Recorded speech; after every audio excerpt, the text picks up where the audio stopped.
السلام علیکم ورحمۃ اللہ وبرکاتہ۔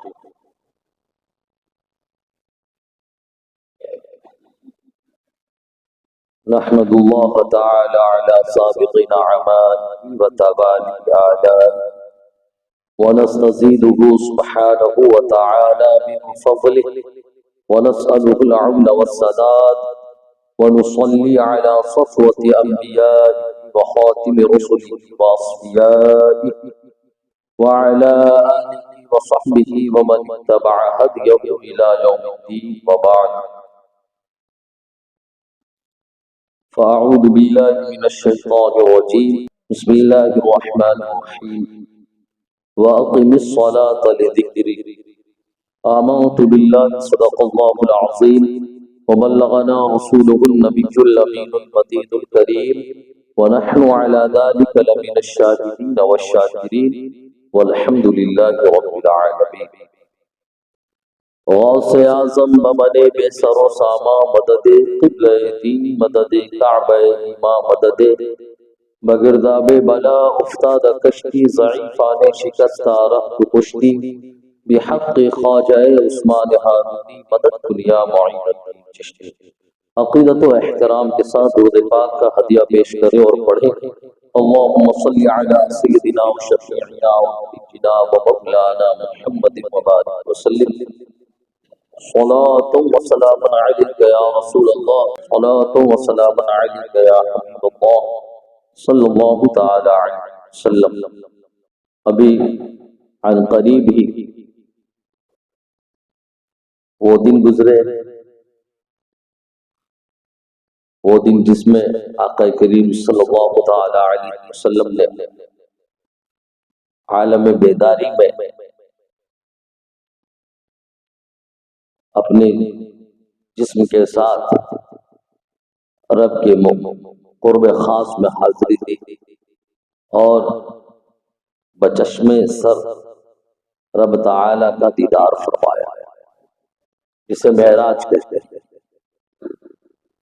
انتہائی تجھ کو احتشام کے ساتھ، اہتمام و انصراف کے ساتھ فرشتوں کے جلوہ میں اللہ رب العزت نے اپنے محبوب صلی اللہ تعالی علیہ وسلم کو اپنی بارگاہ خاص میں بلایا۔ تمام انبیاء کرام علیہ السلام، یعنی انتظام کا یہ عالم تھا کہ اولین و آخرین تمام انبیاء کو اللہ رب العزت نے اپنے محبوب کے استقبال کے لیے مامور فرما دیا۔ آسمانی دنیا کی سیر کرتے ہوئے اللہ کے نبی صلی اللہ تعالی علیہ وسلم اپنے رب کے قرب خاص میں تشریف لے جاتے، راز و نیاز کی باتیں ہوتی، اس کے بعد پھر واپس تشریف لے آتے۔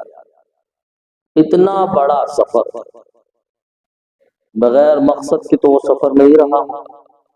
چند قدم ہم اور آپ چلتے ہیں تو اس کا کوئی نہ کوئی مقصد ہوتا ہے، کوئی نہ کوئی غرض و غایت،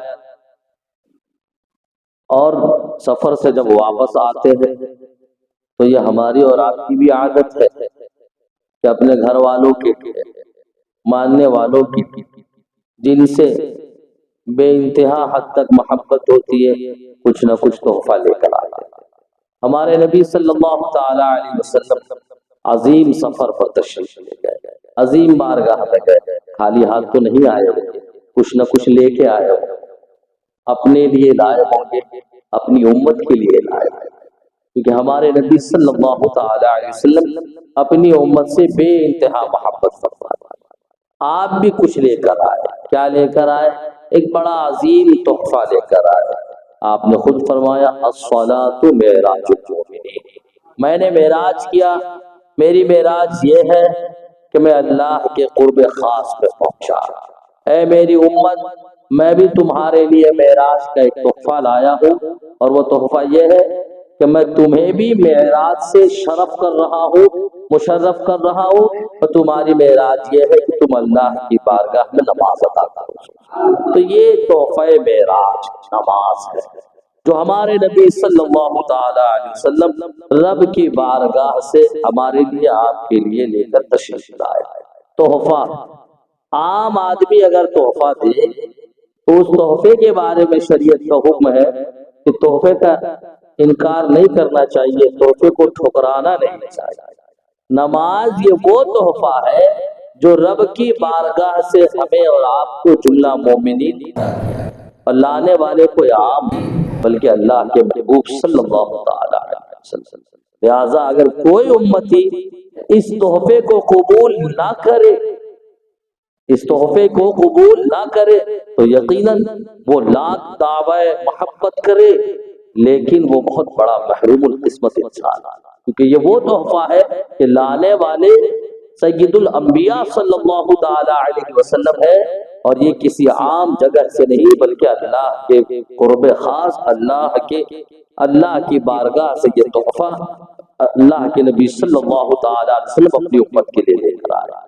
تشریف لا رہے تھے، 5 وقت کی نماز پڑھتے ہیں نا، 50 وقت کی لے کر آ رہے تھے. واقعہ سنتے ہیں، سرسری طور پر وہ بیان کرتے ہیں. تشریف لا رہے تھے، حضرت موسیٰ علیہ السلام سے ملاقات ہوئی. کیا لائے گئے تھے قرب خاص میں؟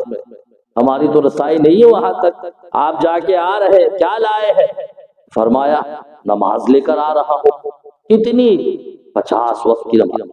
آپ کی امت پر بہت گرا ہوگی، واپس تشریف لے جائیے، کم کرا کے آئیے، اتنا نہیں پڑھ پائیں گے، یہ بہت مشکل تحفہ ہے. 50 وقت کی نماز.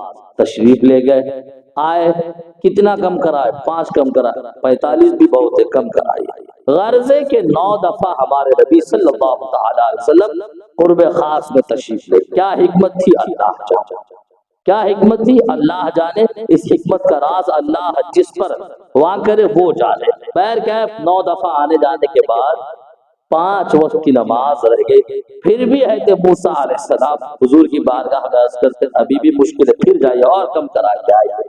تب ہمارے نبی صلی اللہ تعالی وسلم فرماتے اب رب کی بارگاہ میں اس سے کم کرانے کے لیے میں جاؤں، اس سے مجھے شرم آتی ہے، اب اس سے زیادہ میں کم نہیں کرا سکتا ہوں. بہر کیف 5 وقت کی نماز مقرر ہو گئی امت کے لیے. 5 وقت کی نماز، ان الصلاۃ کانت علی المؤمنین کتابا موقوتا. یہ جو نماز ہے 5 وقت کی نماز، بالکل مقررہ وقت میں اللہ رب العزت نے مومنوں پر اس کو فرض فرما دیا. 50 وقت سے 5 وقت کی نماز ہوئی. جب 5 وقت کی نماز کا لا کر لا، ظاہر سی بات ہے 50 کی بات کچھ اور ہے، 5 کی بات کچھ اور ہے. 50 اور 5 کے درمیان بہت بڑا انتر ہے، زمین و آسمان سا فرق ہے، بہت بڑا فرق ہے. 50 کا ثواب کچھ ہوگا اور ہوگا، اور 5 کا ثواب کچھ اور ہوگا. لیکن جب 5 لے کر آپ لوٹ رہے تو اللہ نے فرمایا محبوب پریشان نہ ہونا، یہ نہ سمجھنا کہ جب 45 وقت کی نماز کم کر دیا ہو تو اتنا ثواب بھی کم کر دیا ہو. نہیں محبوب، تمہاری امت پڑھے گی 5 وقت کی نماز لیکن میں انہیں ثواب عطا کروں گا 50 وقت کی نماز کا. سبحان اللہ. تو یہ سب کیا ہے؟ یہ سب نسبت کی برکت ہے، یہ سب نسبت مصطفیٰ علیہ التحیۃ والثناء کی برکت ہے.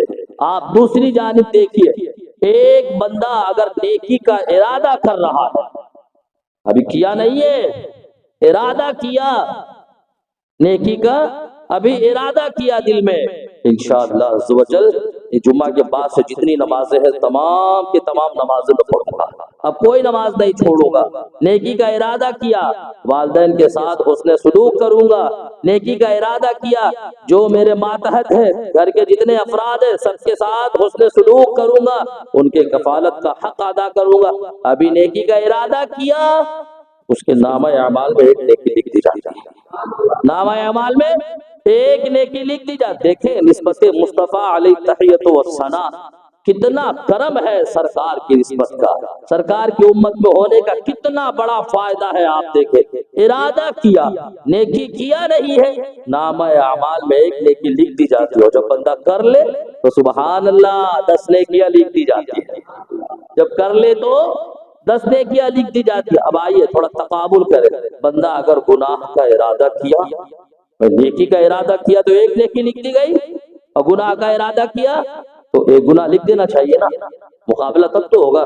لیکن نہیں، اللہ کی رحمت بہت وسیع ہے، ان رحمتی واسعہ فیایا فاعبدون، اللہ کی رحمت بہت وسیع ہے، بندہ گناہ کا ارادہ کیا نہیں ہے نا، نہیں لکھتے، لکھنے کا حکم نہیں ہے فرشتوں کو کہ بندہ جب تک کرے نہیں تب تک لکھنا نہیں، اور بندہ جب کر لے تو نیکی کر لے تو 10 نیکیاں لکھی جائے، اور گناہ کر لے تو تقابل تو تب ہوگا، مقابلہ تب ہوگا کہ جب گناہ بھی کرے تو 10 گناہ لکھتے جائے، نہیں، نیکی کا ارادہ کیا، گناہ کا ارادہ کیا، گناہ نہیں لکھا جاتا، بندہ گناہ کر لے تو 10 گناہ نہیں بلکہ جتنا کیا ہے اتنا ہی گناہ لکھا جاتا ہے۔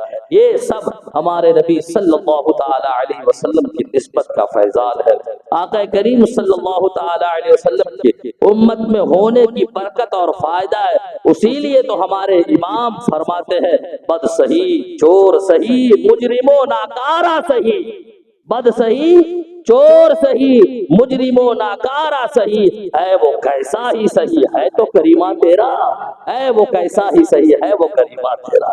تو یہ سب آقا کریم صلی اللہ تعالی علیہ وسلم کی نسبت اور آپ کی امت ہونے کا فائدہ ہے۔ نماز معراج کا تحفہ ہے اور اہم العبادات ہے، خالق اور مخلوق کے درمیان رشتے بندگی کو استوار کرنے کا سب سے مضبوط ترین ذریعہ ہے۔ بندہ جب نماز میں ہوتا ہے، رب کی بارگاہ میں ہوتا ہے، رب سے ہم کلام ہوتا ہے، راز و نیاز کی باتیں کرتا ہے، رب کی ربوبیت کا اقرار کرتا ہے، اپنی بندگی کا اظہار کرتا ہے، اللہ رب العزت کو اپنے بندے کی یہ ادا بہت پسند آتی ہے، اللہ اس بندے کو اپنا قرب خاص عطا فرماتا ہے۔ یہ نماز خالق اور مخلوق کے درمیان سب سے مضبوط ترین رشتہ اگر کوئی ہے تو وہ حالت نماز ہے، کہ بندہ پوری دنیا سے کٹ کر، پوری دنیا سے بے نیاز ہو کر، بندہ اپنے اعضاء کے ذریعے، بندہ اپنی نشست و برخاست کے ذریعے بندہ یہ ظاہر کرتا ہے مولا بس میرا کوئی ہے تو وہ تو ہی ہے، مولا میرا کوئی حاجت روا ہے تو وہ تو ہے، مولا میرا کوئی مشکل کشا ہے تو وہ تو ہے۔ بندہ رب کی بارگاہ میں سجدہ کرتا ہے، جھکتا ہے، گویا اپنی عبدیت کا اظہار کرتا ہے کہ مولا میری کوئی شان نہیں ہے، مولا میری شان اسی میں ہے، میرا کمال اسی میں ہے کہ مولا میں تیری بارگاہ میں جھک جاؤ، میں تیری بارگاہ میں سر بسجود ہو جاؤ۔ یہ مضبوط ترین رشتہ ہے۔ اور ایک بات اور، اللہ رب العزت کی نعمت پر شکر ادا کرنا یہ بھی بہت بڑی نعمت ہے، یہ بھی بہت بڑی نعمت ہے۔ وَقَلِيلٌ مِّنْ عِبَادِيَ الشَّكُورُ، قرآن کہتا ہے، رب کا فرمان ہے کہ اللہ کے بندوں میں جو شکر گزار بندے ہیں وہ بہت کم ہے۔ رب کی بارگاہ میں شکر ادا کرنے والے بہت کم، کھاتے ہیں، پیتے ہیں، دنیا کی نعمتیں مل رہی ہے، اولاد کی خوشی حاصل ہو رہی ہے، کمالات پہ کمالات حاصل ہو رہے ہیں، بڑا درجہ مل رہا ہے، رتبہ مل رہا ہے، عزت مل رہی، شہرت مل رہی، رب کو بھولا ہوا ہے۔ ارے جہاں سے مل رہے وہ یاد ہی نہیں، جہاں سے مل رہے وہ یاد ہی نہیں ہے، زبان سے شکر کا ایک حرف تک ادا نہیں ہوتا ہے۔ اس منعم حقیقی کو، حقیقت میں انعام دینے والا، معطی حقیقت کو، حقیقت میں عطا کا حقیقی کو، حقیقت میں عطا کرنا وہی بندہ بالکل فراموش کر دیتا ہے۔ آئیے نماز کو دیکھیں، آدمی شکر ادا کرتا ہے تو شکر ادا کرنے کے کئی طریقے ہوتے ہیں، کبھی زبان سے شکر ادا کرتا ہے، کبھی بندہ استغفار کر کے ادب کھڑے ہو جائے، سراپا ادب بن جائے، یہ بھی ایک شکر کا ذریعہ ہے۔ کبھی دل ہی دل میں بندہ اس کے لیے اچھے خیالات لائے تو یہ بھی شکر کا ایک ذریعہ ہے۔ یعنی شکر کبھی زبان سے ہوتا ہے، شکر کبھی اعضاء و جوارح سے ہوتا ہے کہ بندہ کھڑے ہو جائے، جسمانی حرکت کے ذریعے ہوتا ہے، اور شکر کبھی دل سے ہوتا ہے۔ شکر کے کئی طریقے، نماز پڑھیں الحمدللہ، ایک طرف عبادت بھی ہو رہی ہے اور دوسری طرف شکر کے جتنے بھی طریقے ہیں نماز میں وہ تمام کے تمام طریقے جمع ہو جاتے ہیں۔ سبحان اللہ۔ اور بندہ جب شکر کرتا ہے سبحان اللہ تو رب فرماتا ہے میرے شکر گزار بندے بن جاؤ، میں تمہاری نعمت میں اور اضافہ کر دوں گا۔ بندہ رب کی بارگاہ میں کھڑا ہے، زبان سے کیسے شکر ادا ہو رہا ہے؟ الحمدللہ رب العالمین، رب کی تعریف کر رہا ہے، تمام تعریف اللہ کے لیے جو سارے جہان کا پالنہار ہے۔ زبان سے شکر ادا کر رہا ہے، رب کی بارگاہ میں جھک رہا ہے، رب کی بارگاہ میں سجدہ کر رہا ہے، یہ اعضاء و جوارح سے شکر ادا کر رہا ہے، اور خشوع و خضوع کے ساتھ دنیا کے تمام خیالات، تفکرات، تصورات، تخیلات کو باہر کر کے خشوع و خضوع کے ساتھ، حضوری قلب کے ساتھ رب کی بارگاہ میں کھڑا ہے تو یہ دل کا شکر ہو رہا ہے۔ تو گویا نماز اسے صرف عبادت ہی نہ سمجھے، یہ ایک طرف عبادت بھی ہے اور دوسری جانب اللہ رب العزت کی بارگاہ میں شکر ادا کرنے کا، شکریہ ادا کرنے کا سب سے مضبوط اور مؤثر ترین ذریعہ ہے۔ اللہ رب العزت ہم سبوں کو پابندی نماز کی توفیق مرحمت فرمائے۔ ان اول ما يحاسب به العبد يوم القيامه الصلاۃ، سب سے پہلے نماز کے بارے میں کل بروز قیامت ہم سے پوچھا جائے گا، سب سے پہلے نماز کے بارے میں پوچھا جائے گا، اور اس کی کوئی فکر ہی نہیں ہے، جس کے بارے میں نہیں پوچھا جائے گا ہم مگن ہے، بالکل مصروف ہے اسی کے پیچھے، لیکن جس کے بارے میں سب سے پہلے پوچھا جائے گا، شیخ سعدی نے فرمایا نا، کہا ہے روز محشر کے جاں گداز بود اولی پرشش نماز بود، محشر کا وہ دن جو جان کو پگھلانے والا دن ہوگا، اس دن سب سے پہلے اگر کچھ پوچھا جائے گا، اس بے چینی کے عالم میں، اس اضطرابی کیفیت میں اگر کچھ پوچھا جائے گا تو یہ نہیں پوچھا جائے گا کتنا دولت جمع کیے، کتنا بیلنس اکٹھا کیے، کتنا گھر بنائے، کتنا گھر خریدے، کہاں کہاں بلڈنگ میں لیے، کہاں کہاں چالی میں گھر خریدے، بچوں کے لیے کتنا جمع کیا، بچوں کے لیے کیا کیا اسکیمیں تھی تمہارے لیے، وغیرہ وغیرہ، کچھ نہیں پوچھا جائے گا۔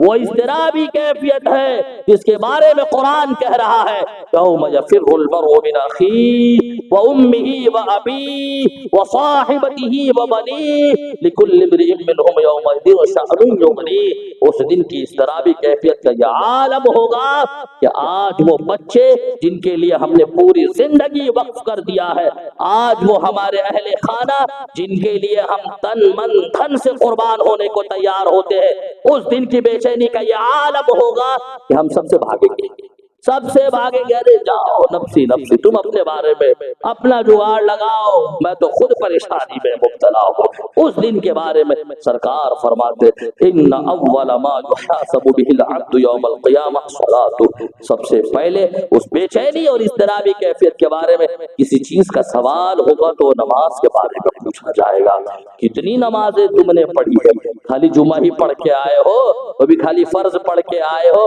اس کے علاوہ میری عبادت کا اور کوئی طریقہ نہیں نظر آیا، میری عبادت کی اور کوئی صورت نظر نہیں آئی، نفل جو میرے تقرب کا ذریعہ تھا، مجھ سے قریب ہونے کا وظیفہ تھا، کبھی نفل بھی ادا کیا، ہاں کبھی عشاء کی نماز پڑھی اور دیگر جو 5 وقت کی نمازیں تھی کبھی ادا کی، یہی سب چیز سب سے پہلے پوچھا جائے۔ الصلاۃ معراج المومنین، مومنوں کی معراج ہے نماز، الصلاۃ نور المومن، مومنوں کا نور ہے نماز، سبحان اللہ۔ اور ہم نماز نہیں پڑھتے ہیں تو ہم کیا سمجھ رہے ہیں، ہم کیا سمجھ رہے ہیں کہ کچھ نقصان نہیں ہو رہا ہے، مجرم نے بہت بڑے مجرم، بہت بڑے مجرم، ہاں آج اگر اسلام کے بارے میں اسلام دشمن عناصر اگر کوئی شوشہ چھوڑ دے تو سڑکوں پہ نکل جاتے ہیں، اور خود جو اسلام کی بنیاد کو کمزور کر رہے ہیں نماز چھوڑ کر، اللہ کے نبی صلی اللہ تعالی وسلم فرماتے ہیں الصلاۃ عماد الدین، نماز دین کا ستون ہے،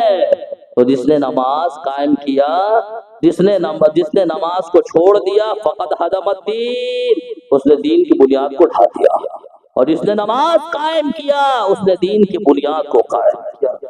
تو نماز یہ وہ اہم العبادات ہے۔ حضرت عمر فاروق اعظم رضی اللہ تعالی عنہ،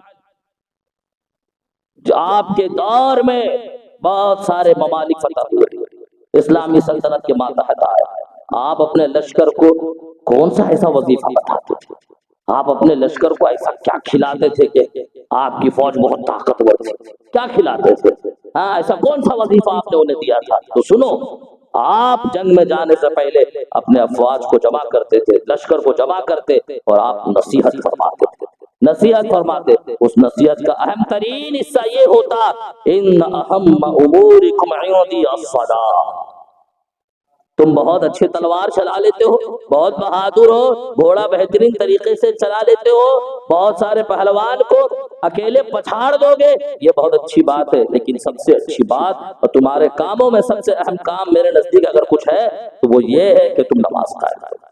ان اہم امورکم عندی الصلاۃ، تمہارے کاموں میں سب سے اہم کام میرے نزدیک اگر کچھ ہے تو وہ نماز ہے۔ یہ دیکھیں آپ، تب جا کر پوری دنیا کے اندر اسلام غالب ہوا، اسلام کو فتح و نصرت حاصل ہوا۔ آج ہمارا یہ حال ہے، سکون و اطمینان کے عالم میں ہے، سکون و اطمینان کے عالم میں ہے، اس کے باوجود نماز نہیں پڑھتے۔ ہمارے اسلاف کو دیکھیں، صحابہ کرام کو دیکھیں، وہ صلاۃ الخوف ادا کیا کرتے تھے۔ صلاۃ خوف جانتے ہیں کس کو کہتے ہیں؟ کہاں جانیں گے، ہم نے پیچھے ہی چھوڑ دیا یہ چیزیں ہم نے پیچھے ہی چھوڑ دیا، 1400 سال پیچھے۔ صلاۃ خوف کسے کہتے ہیں؟ عین جنگ کی حالت میں، میدان جنگ میں دشمنان اسلام کی تلوار کے سائے میں نماز پڑھنا، اسے صلاۃ خوف کہا جاتا ہے، اس کو نماز خوف کہا جاتا ہے۔ وہ ایسی حالت میں بھی، ایسے پرخطر حالت میں بھی وہ نماز نہیں چھوڑا کرتے تھے۔ دو حصوں میں بانٹ لیتے تھے اپنے لشکر کو، ایک لشکر امام کے ساتھ جا کے نماز پڑھے اور دوسرا لشکر ان کی حفاظت کرے، دشمنوں کے مقابلے میں کھڑے ہو جائے، ان کے طرف سے جو حملہ ہو اس حملے کو روکے۔ نماز پڑھے، 2 رکعت والی نماز ہے تو 1 رکعت امام کے ساتھ وہ ادا کریں گے، اور پہلے رکعت کا جب سجدہ مکمل ہو جائے تو وہ اٹھ کے چلے آتے تھے، وہ کھڑے ہو، اور یہ جو پہلے سے کھڑے تھے یہ گروہ، یہ گروپ جا کر یہ امام کے اقتداء میں نماز پڑھتا تھا۔ گویا اس طریقے سے نماز کی ادائیگی ہوتی تھی، 2 حصوں میں تقسیم ہو کر، عین میدان جنگ میں، عین جنگ کی حالت میں، میدان جنگ میں۔ آج ہم دیکھیں ایک دم اطمینان کا عالم ہے، اطمینان کا ماحول ہے، کوئی خطرہ نہیں، لیکن پھر بھی ہم نماز نہیں پڑھتے، تو یہ چیزیں تو ہم نے پیچھے ہی چھوڑ دیا۔ ہم نے اسے فقط اسلاف کا ورثہ ہے، اسلاف کی ہی دولت ہم نے اسے سمجھ لی، اور ان کی وراثت سمجھ کے ہم نے اسے قبول نہیں کیا۔ اللہ رب العزت ہم سبوں کو نماز کی توفیق مرحمت فرمائے۔ بہت سے لوگ ہیں نماز پڑھتے بھی ہیں، ہماری حالت یہ نماز پڑھتے بھی ہے تو کیسی نماز پڑھتے؟ بالکل سستی اور کاہلی کے ساتھ نماز پڑھتے، سستی اور کاہلی کے ساتھ، کچھ بڑے بھاگ جائے، اور صرف جمعہ ہی میں آنا یہ سستی کاہلی نہیں ہے۔ اگر سستی کاہلی نہیں ہوتی تو ہر روز آتے، اور جمعہ میں بھی بہت سے لوگ اس لیے چلے آتے کہ ایسا نہ ہو تانا سننے کو ملے، گھر والوں سے تانا سننے کو ملے، یا گھر میں کوئی نماز کے وقت دیکھ لے تو کہ یہ کیسا مسلمان ہے، جمعہ کی نماز بھی نہیں پڑھنے جاتا، تو اللہ کے خوف سے کہاں آ رہے ہیں؟ بہر کیا نماز پڑھتے ہیں، سستی کاہلی کے ساتھ نماز پڑھتے ہیں، طور طریقے سے نماز نہیں پڑھتے۔ یہ کس کا طریقہ ہے معلوم؟ قرآن کہہ رہا ہے وَإِذَا قَامُوا إِلَى الصَّلَاةِ قَامُوا كُسَالَىٰ يُرَاءُونَ النَّاسَ وَلَا يَذْكُرُونَ اللَّهَ إِلَّا قَلِيلًا۔ یہ منافقین کی خصلت ہے، قرآن کہہ رہا ہے منافقین کے بارے میں۔ یہ منافق کون ہے؟ منافق اللہ اور رسول کے دشمن ہے، منافق اللہ اور رسول کے دشمن ہے، جن کے بارے میں قرآن میں اللہ نے فرمایا ان المنافقین فی الدرک الاسفل من النار، کہ اللہ رب العزت منافقوں کو جہنم کے سب سے نچلے حصے میں رکھے گا۔ اللہ اکبر۔ انہی منافقین کی عادت اور خصلت ہے وَإِذَا قَامُوا إِلَى الصَّلَاةِ قَامُوا كُسَالَىٰ يُرَاءُونَ النَّاسَ، کہ جب وہ نماز میں کھڑے ہوتے تھے تو سستی اور کاہلی کرتے ہوئے کھڑے ہوتے تھے، لوگوں کو دکھانے کے لیے نماز پڑھتے تھے، لوگوں کو دکھانے کے لیے نماز پڑھتے تھے۔ آج ہماری بھی یہی حالت ہے، آج ہماری بھی یہی نماز پڑھنے کے لیے آئے ہیں، بہت سے لوگ کو دکھانے کے لیے نماز پڑھنے نہیں آئیں گے تو لوگ کیا کہیں گے؟ تو یہ سب ہماری یہ حالت ہو گئی ہے، ہماری یہ صفت ہو گئی ہے نماز کو لے کر، ہم اس قدر نماز کو لے کر اس قدر گر چکے ہیں نماز کے معاملے میں۔ نماز جو ایمان اور کفر کے درمیان سب سے بڑی علامت، سب سے بڑی پہچان ہے، ہم دعوی ایمانی کر رہے ہیں، سرکار کی محبت کا دعویٰ کر رہے ہیں، لیکن اس محبت میں ہم کتنے ناقص، ادھورے اور جھوٹے ہیں، ہم اپنے اعمال سے اس کا پتہ لگائیں، اپنے اعمال کا جائزہ لیں۔ اللہ رب العزت ہم سبوں کو نماز کی ادائیگی کی توفیق مرحمت فرمائے۔ مگن ہے، بالکل مگن ہے، جو چیزیں فرض ہے، اہم الفرائض ہے، اس کا کوئی خیال نہیں، شیطان بالکل تمناؤں میں الجھایا ہوا، وَلَأُضِلَّنَّهُمْ وَلَأُمَنِّيَنَّهُمْ وَلَأُضِلَّنَّهُمْ وَلَأُمَنِّيَنَّهُمْ، یہ شیطان نے وعدہ کیا تھا نا رب کی بارگاہ میں، رب نے شیطان کو نکالا، فَخْرُجْ مِنْهَا فَإِنَّكَ رَجِيمٌ، چل میری جنت سے نکل جا، تو مردود ہے۔ تو ایسے ہی تھوڑی نکلا، نکلتے نکلتے کیا کہا؟ قَالَ فَبِعِزَّتِكَ، قرآن کہہ رہا ہے قَالَ فَبِعِزَّتِكَ لَأُغْوِيَنَّهُمْ أَجْمَعِينَ، نکلتے نکلتے کیا کہا؟ تیری عزت کی قسم میں سب کو بھٹکا کے رہوں گا، میں سب کو بھٹکا دوں گا، سب کو الجھائے رہوں گا، وَلَأُضِلَّنَّهُمْ، میں ضرور انہیں بھٹکا دوں گا، گمراہ کر دوں گا، وَلَأُمَنِّيَنَّهُمْ، اور تمناؤں میں الجھائے رہوں گا۔ یہی تو تمنائیں اور خواہشات کی زنجیر ہے جنہوں نے ہمیں بالکل قید کر کے رکھ دیا ہے۔ اس طرح شیطان خواہشات میں الجھائے رہتا ہے۔ آخرت کو ہم نے فراموش کر دیا ہے، نماز کو ہم نے فراموش کر دیا ہے، اللہ رسول سے جو ہم نے وعدے کیے تھے وہ تمام وعدے ہم بھول چکے۔ وَلَأُمَنِّيَنَّهُمْ، تمناؤں میں الجھائے رہوں گا۔ بندہ تمناؤں میں الجھے رہتا ہے، ارے یہ کام ہے، یہ کر لوں، یہ میرا مقصد ہے، اس کے بعد دیکھا جائے گا۔ وہ مقصد پورا کرتے کرتے بھی وہ مقصد حل نہیں ہوا، بیچ میں ہزار مقاصد نکل آتے، ہزاروں خواہشیں ایسی کہ ہر خواہش پہ دم نکلے، حتیٰ کہ بندہ کو جب ہوش آتا ہے تو موت سامنے کھڑی ہوتی ہے، اس وقت جا کر ہمیں ہوش آتا ہے۔ اللہ رب العزت ہم سبوں کو اپنے عبادت کی توفیق مرحمت فرمائے۔ وقت چکے ہو چکا ہے، انشاءاللہ عز و جل جو باتیں ہیں جو ادھوری رہ گئی پھر کبھی بیان کی جائے گی۔ انشاءاللہ ہم اور آپ نماز کا اہتمام کریں گے۔ ارے بولیے نا بھائی، نماز کا اہتمام کریں گے نا؟ ارے کوئی چھٹکارا ہی نہیں ہے، کوئی چھٹکارا نہیں ہے۔ یہ جو اچھے اچھے لباس کپڑے پہنے نہیں پہنے کا کوئی مسئلہ نہیں ہے، بہترین کھانا جو کھانے والے نہیں کھائیں گے کوئی پوچھنے والا نہیں ہے، لیکن یہ چیز اگر نہیں کریں گے تو بہت سخت پکڑ ہوگی۔ نماز کا اہتمام کریں گے، دل سے وعدہ کر رہے ہیں، مجھ سے نہیں اپنے رب کی بارگاہ میں وعدہ کریں، نماز پڑھیں گے، ہاتھوں کو اٹھائے نماز پڑھیں گے انشاءاللہ عز و جل۔ اللہ رب العزت ہم سبوں کو اس وعدے پہ قائم رہنے کی توفیق مرحمت فرمائے۔ السلام علیکم ورحمۃ اللہ وبرکاتہ۔